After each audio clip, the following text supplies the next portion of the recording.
আন্তর্জাতিক অপরাধ ট্রাইব্যুনালের অভিযোগপত্রে নাম আসা সেনা কর্মকর্তাদের মধ্যে ১৫ জনকে ঢাকায় সেনা হেফাজতে নেওয়া হয়েছে।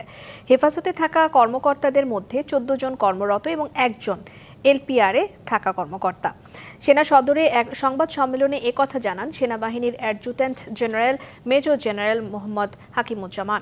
আরও জানিয়েছেন, ট্রাইব্যুনালের পরোয়ানা এখনও হাতে পায়নি সেনাবাহিনী। এ সময় জানানো হয়, অভিযুক্ত ২৫ জনের মধ্যে ৯ জন অবসরপ্রাপ্ত।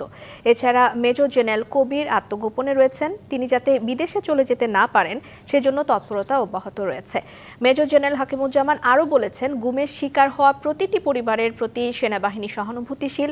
সব অপরাধের বিচারের পক্ষে দৃঢ় অবস্থানে থাকা সেনাবাহিনী বিচার প্রক্রিয়া এবং গুম কমিশনকে সহায়তা করে যাচ্ছে বলেও জানিয়েছেন তিনি।